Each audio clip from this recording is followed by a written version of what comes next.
इस गुरुद्वारे में 200 से 300 लोगों ने जो मूलतः हिंदू और सिख समुदाय के हैं और सब उड़ी के रहने वाले हैं, उन लोगों ने आके उस गुरुद्वारे में पनाह ली हुई है। हम नंगे पाँव घर से भागे, जब गोलाबारी हुई तो हम नंगे पाँव भागे घर से अपनी जान बचाने के लिए। उनको अभी तक ये डर है कि कोई गोला कहाँ से आ जाएगा, कोई कहाँ से आ जाएगा। तो वहाँ पे अभी बहुत बुरी कंडीशन है, जाने का कोई सवाल ही नहीं है। 8 मई की नाइट को हो गया 10 से लेके बराबर 1 बजे तक। उसके बाद फिर 2-3 बजे फिर शुरू हो गया और हमारे घरों पे आके पड़े, हमारे घर डैमेज हो गए। मुस्लिम महिला थी, हमारी बहन थी, वो उनकी भी जान चली गई इसी की वजह से। अपनी जान बचाती बचाती उसकी जान चली गई। हमारे साथ इंसाफ तो होना ही चाहिए ना, हमारे बुजुर्गों के साथ, बच्चों के साथ। हमने क्या देखा अभी? हमने भी कुछ नहीं देखा है अभी।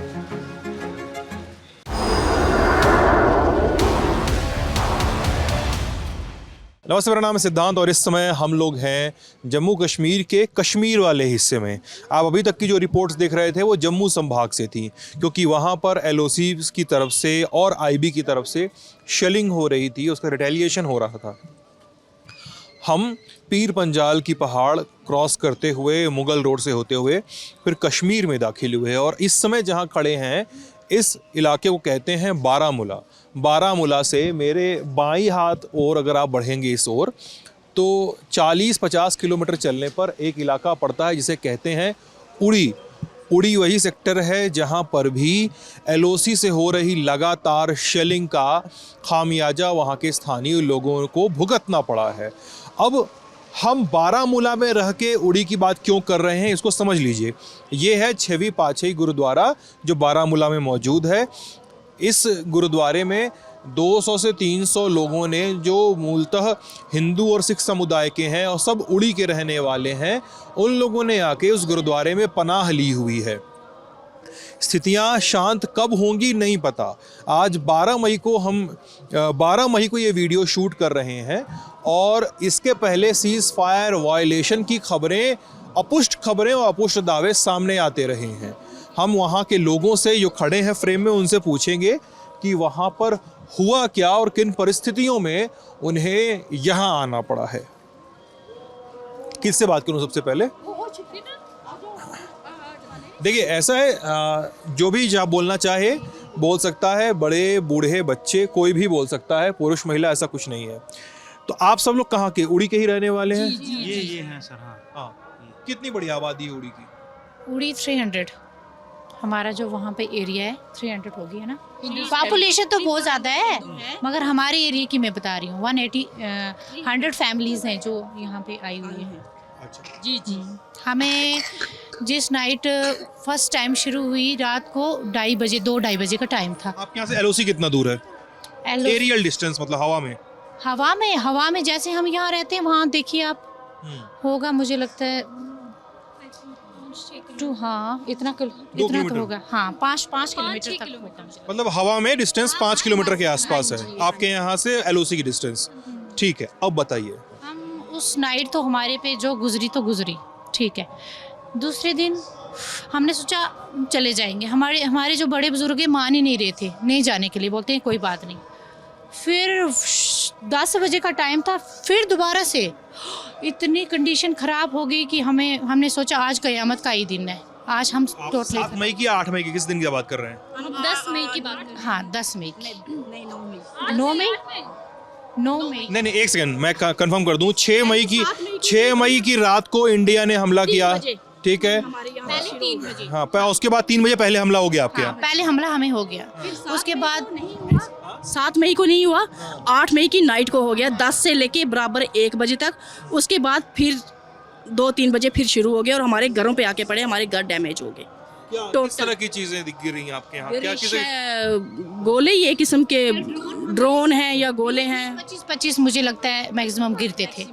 हमने सोचा तो हम बचने वाले नहीं हैं। आज गए हम सारे बच्चों, अपने छोटे ये बच्चों को लेके ऐसे लेट गए। तो सुबह मॉर्निंग में बड़े बुजुर्ग भी बोलने लगे आज बचने का कोई इरादा नहीं, आज ख़त्म हो जाएंगे अगर हम इधर से नहीं निकलते। फटाफट ना कपड़ा ना बूट कुछ नहीं देखा हमने, जो कंडीशनें थी हम जी, कपड़ा ना बूट ना कुछ, ऐसे ही अपनी कंडीशन में जैसे थे। हमें गाड़ियाँ नहीं मिली, कुछ नहीं। हमें बैठे थे ऐसे जैसे रेफ्यूजी बैठते हैं ना सड़क के किनारे, वैसे बैठे थे। बड़ी मुश्किल से इधर आए हम अपने बच्चों को लेके, बड़ी मुश्किल हालात में हम। बुजुर्ग हैं, चल नहीं सकते, क्या करें उनका, बच्चों का क्या करें, और क्या।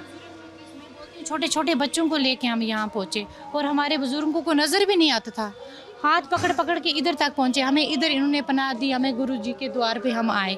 हमें किसी उस वक्त क्या था, इन्होंने हमें फ़ोन करके बोला आप इधर हमारे पास आओ, इधर आप सुरक्षित हो। हम इधर ही आए, इसी गुरुद्वारे में पनाह लेके हम बैठे अपनी फैमिलियों को लेके।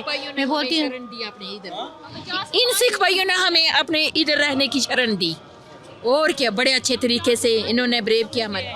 हम 4-5 दिन हो गए यहीं पे हैं, हमें सब कुछ यहाँ दे रहे हैं, खाना सब कुछ, जिसको कपड़ा नहीं है वो दे रहे हैं, जिसको दवाई नहीं वो दे रहे हैं। घर तो छोड़ के आए हैं, सिर्फ अपनी जानें बचाई हैं, कुछ भी साथ नहीं लाया था। ये बताइए कि अभी वहाँ पे कैसे हालात हैं उड़ी में? अभी हमारी ये गई थी, आप इनसे पूछिए। मेरा नाम शिवानी शर्मा है और आज हम घर पे गए हुए थे तो घर की बहुत बुरी कंडीशन है। घर पूरी तरह से डैमेज हो गया है। हमारे घर के पास गोले आके पड़ी हुई, ड्रोन फेंक रहे थे वहाँ पे बहुत ज़्यादा गोले, तो बहुत बुरी कंडीशन है। वापस जाने का तो सवाल ही नहीं उठता। आप जब तक क्वार्टर्स कुछ प्रोवाइड नहीं करेगी गवर्नमेंट, तब तक गवर्नमेंट सर यहाँ के हमसे बात नहीं करेंगे, हमारी कंडीशंस को देखेंगे नहीं। ठीक है, एक बात तो मान लीजिए घर डैमेज हो गया, ठीक है, और एक है जान को खतरा, ठीक है, संपत्ति डैमेज हो गई, वो रिबिल्ड हो सकता है तमाम प्रयासों के बावजूद, नुकसान होता है मानता हूँ मैं, लेकिन जान चली गई तो वो थोड़े वो रिपेयर नहीं हो पाएगी ना। तो अभी जान का खतरा कितना है? वहाँ पे लोगों से बात होती है आप लोगों की फ़ोन पे? मेरी आज हुई, मैं अपने घर गई हुई थी तो वहाँ के जो कुछ फैमिलीज़ हैं वो वहीं पे रुकी हुई हैं, वो बहुत ज़्यादा डरी हुई हैं। वो लोग कह रहे थे कि वो रात को सोते भी नहीं है, अभी तक उनके कानों में वो आवाज़ें गूंज रही हैं। उनको अभी तक ये डर है कि कोई गोला कहाँ से आ जाएगा, कोई कहाँ से आ जाएगा। तो वहाँ पे अभी बहुत बुरी कंडीशन है, जाने का कोई सवाल ही नहीं है। कितने लोगों की जानें गई हैं, कितने लोग घायल हुए हैं, ऐसा कोई आंकड़ा पता है आप लोग को? मुस्लिम बहन की हुई, एक मुस्लिम बहन। ये डर गई, कांप रहा था। और जो मेरी सासू माँ हार्ट पेशेंट है, फिर उसे बहुत मुश्किल से ऊपर रोड तक लाया। हमारा रास्ता भी जाके देख सकते हो। हमें गवर्नमेंट से यही अपील है, हमें कहीं सेटल करें, हमें क्वार्टर दी जाए जहाँ हमें सेफ जगह हो। हमें वहाँ यहाँ तो बेचारे ये सेवा सब कर रहे हैं हमारी, इतने दिन से 5 दिन से यहाँ रह रहे हैं, हर कुछ हमें ये दे रहे हैं। कपड़े भी नहीं लाया था, कुछ भी दवाई कुछ भी नहीं, ये सब कुछ हमें दे रहे हैं। तो ये गवर्नमेंट से यही अपील है, हमारे बारे में कुछ सोचें, हिंदू बिरादरी के लिए कुछ सोचें। हमें हिंदू बिरादरी के लिए सोचें मतलब आप कह रही हैं, समझे नहीं, इसका मतलब बताइए थोड़ा। हमारे पास कोई भी नहीं आया आज तक। आज हम घर गए थे, बोल रहे हैं कोई आया था, तो ऐसे हमारे आज तक यहाँ पे कोई नहीं पहुँचा हिंदू बिरादरी को देखने के लिए। 4-5 दिन से ठहर रहे हैं, हमें इधर कोई पूछने भी नहीं आया। कोई गवर्नर सर आते, उस नाइट हम आते मरते मरते बचे। बड़े बुजुर्गों को लेके बच्चों को उठा के लाया इधर। मैं बोलती हूँ, मैं आपको क्या बताऊँ उस दिन हमारी क्या कंडीशन थी। फिर हमने जब इधर पनाह ली, मैं आपको क्या बताऊँ कैसे आए हम इधर। फिर भी हमें पूछने कोई आया भी नहीं इधर। गवर्नर सर आते, सीएम सर आते, हमसे बातचीत करते। उस दिन हमें फैमिलीज़ बहुत ज़्यादा थी यहाँ पे, वो डर के मारे फिर भी घर में हमने माल मवेशी भी रखे हुए हैं, उनको देखने के लिए जाते हैं बेचारे। आधे डर के मारे जाते ही नहीं है कि पता नहीं फिर भी हमारे साथ वैसी घटना घटेगी, क्या पता जिएंगे भी या नहीं जिएंगे। कोई तो हमारे साथ इंसाफ होना चाहिए ना। भौगोलिक परिस्थितियों की, हाँ एक सेकंड में आता हूँ, भौगोलिक परिस्थितियों की बात बता देता हूँ। अगर आप हाथ की इन 2 उंगलियों को देखें तो ये हो गया उड़ी और ये हो गया पुंछ। पुंछ आ गया जम्मू संभाग में, उड़ी आ गया आपका कश्मीर संभाग में। अगर इन दोनों के बीच का ग्रूव देखें ये जो है, तो ये हो गया पाकिस्तान। पुंछ और उड़ी के बीच में 40 किलोमीटर की दूरी है, लेकिन अगर आपको आना हो तो ये पाकिस्तान तो नहीं है, पाकिस्तान के कब्ज़े वाला कश्मीर है, तो आपको ये क्रॉस करना पड़ता है। तो आप आ नहीं सकते हैं, तो इसके लिए आपको एक पूरा बड़ा हिस्सा क्रॉस करके आना पड़ता है। इसलिए आपको जो पुंछ में, रजौरी में, जम्मू संभाग के अलग अलग इलाकों में जो एक सिख समुदाय की और हिंदू समुदाय की बहुलता दिखाई देती है, उसका ही रिफ्लेक्शन आपको उड़ी में दिखाई देता है। इस वजह से ही चीज़ें यहाँ पे आती हैं। सर हम लोग अंदर आते हैं, बारिश हो रही है, इधर आ जाते हैं। हाँ हाँ बारिश हो रही है। इन बच्चों को उस वक्त ये देखती ना कितनी डरी हुई थी। ये ट्विंस हैं हमारे घर में। मैं बोलती हूँ क्या बताऊँ मैं, ये लड़कियाँ रो रो के उल्टियाँ तक इनको। उस वक्त में इनकी माँ ये है, ये छोटी बेटी है उसकी। उस दिन मैं आपको क्या बताऊँ, ये खुद ही बताएंगे, पूछो इनसे। और बड़े बुजुर्ग आंखों को भी नहीं नजर आता था। आपकी कसम हाथ पकड़ पकड़ के इन्होंने, इनकी माता जी हार्ट पेशेंट है, वो बताया उन्होंने। क्या कंडीशन यही है चाहते हैं कि गवर्नमेंट हमें या तो पक्के बैंकर दे दे जिसकी वजह से हमें भागना ना पड़े बच्चे लेके, या कुछ क्वार्टर हमारा क्या हमारी उड़ी में जो मुस्लिम बिरादरी है या हम हैं सबके बारे में सोचें। कितने घर तबाह हुए होंगे वहाँ? तबाह खासे बहुत घर हुए हैं भैया, मुस्लिम के भी हुए हैं, उनकी दुकानें भी, उनकी शॉपें भी खत्म हो मुस्लिम महिला थी, हमारी बहन थी, वो उनकी भी जान चली गई इसी की वजह से, अपनी जान बचाती बचाती उसकी जान चली गई। यहाँ पे लगामा मार्केट था वो पूरी तरह से खराब हो गया। लगामा मार्केट? बांडी मार्केट था, वहाँ पे लोगों का कारोबार चलता था, तो सब तबाह हो गया, सब दुकानें जल गई। और वहाँ इस्लामाबाद में क्या हालत है आगे? वहाँ पे भी बहुत सारे लोगों का बहुत नुकसान हुआ है। बहुत उसके भी गुरकोट एरिया था, वहाँ पे भी सारा कुछ, मैं बोलती हूँ सब कुछ मौतें भी हो गई। आग लगी घरों में, वहाँ के तीन चार घर सड़ गए हैं वहाँ पे। हाँ वहाँ इस्लामाबाद मतलब एक गांव है जो एलओसी से एकदम पास में बसा हुआ है। हाँ, तो वो एकदम तबाह हो चुका है। हो गए, वहाँ पे मैक्सिमम घर की डैमेज हो गए, पूरी तरह से खत्म हो चुके हैं। उनको तो आग लग के वो फैमिलीज भी कहीं ना कहीं शिफ्ट हो गई हैं, क्योंकि उन लोगों को भी बहुत ज़्यादा खतरा है। देखिए अच्छा, इसके पहले चूंकि आप लोग उड़ी में रहने वाले, उड़ी एलओसी के पास है, इसके पहले कभी इस तरह की शेलिंग हुई थी? 98 में भी हुई थी, आगे आइए, मैं भीग रही हूँ। क्या बोलिए? 90 में भी हुई थी, 98 में भी हुई थी, तब से हम यहीं रह रहे हैं। ये कश्मीरी पंडित तो बेचारे चले गए, उनको हर फैसिलिटी मिल गई, हम तो इधर हमें कोई फैसिलिटी मिली नहीं है।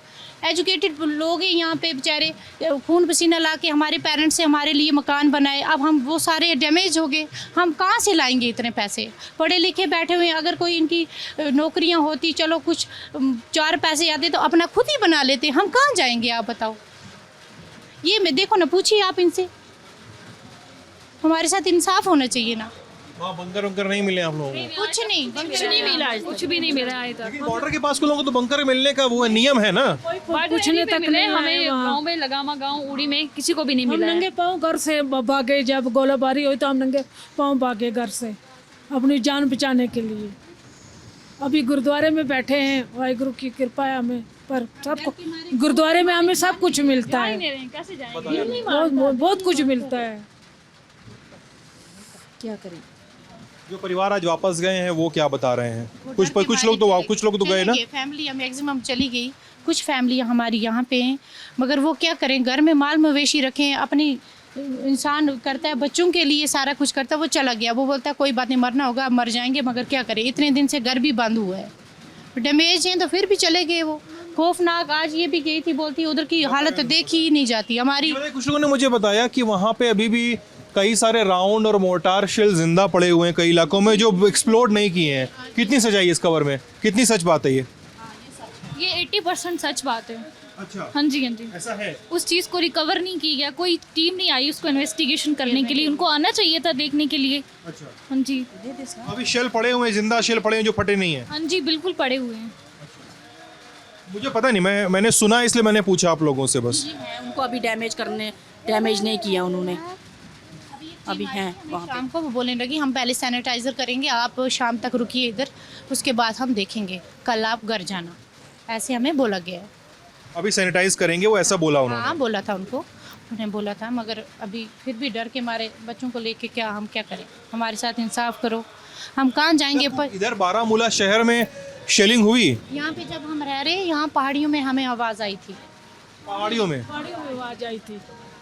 आसपास की पहाड़ी में? हम यही चाहते हैं सर, हमें सेफ्टी चाहिए, हमें क्वार्टर चाहिए, हम सब कुछ मिलना चाहिए, हमें सेफ्टी चाहिए। हम कहाँ जाएंगे? कहाँ जाएंगे? बच्चों ने अभी क्या देखा है? क्या करें? कुछ नहीं देखा है, हमारे बच्चों ने कुछ नहीं देखा है अभी। बच्चे क्या होगा, मुझे समझ नहीं आ रही है। ये देखो, हमने ये कुछ तो देखा ही नहीं था, इस बार हम देख के भी खौफ में हैं। अभी हमारे साथ इंसाफ तो होना ही चाहिए ना, हमारे बुजुर्गों के साथ, बच्चों के साथ। हमने क्या देखा अभी? हमने भी कुछ नहीं देखा है अभी। तो ये विस्थापितों का एक और अध्याय है। लोग अपने घर को छोड़कर इस गुरुद्वारे में शरण लिए हुए हैं। कुछ संभावनाओं को देखते हुए अपने घर जा रहे हैं। उनको लग रहा है घर जाएंगे सब ठीक होगा। लोगों को लगता है कि दिन भर की थकान के बाद घर एक आखिरी रास्ता है, घर एक आखिरी जगह है जहाँ पे सुस्ताया जा सकता है, जहाँ पे आराम किया जा सकता है। लेकिन साहब, युद्ध हो रहा है, अभी सीज़ फायर है, यानी फायरिंग पे सीज़र है, रोके जाने की बात हुई है। फिर भी उधर से शेलिंग तो हो ही रही थी। 10 तारीख की रात तक हुई है। 11 तारीख की रात में कहाँ कहाँ हुई है, इसके बारे में कयासबाजियाँ और अपुष्ट खबरें हैं। ऐसे में लोग घर कैसे जाएंगे? वो इसी जगह पे, इसी गुरुद्वारे में रहते हैं, लंगर में खाना खाते हैं, आसपास बने कमरों में रहते हैं, और आज देखते हैं कि उनके गांव से कोई ऐसी खबर आए कि साहब अब वापस आया जा सकता है, तो वो धीरे धीरे धीरे धीरे प्रस्थान करें। कश्मीर से हमारी रिपोर्टिंग चलती रहेगी, अपडेट्स लाते रहेंगे। अपना ख्याल रखिएगा। ललन टॉप देखते रहिएगा। बहुत बहुत शुक्रिया।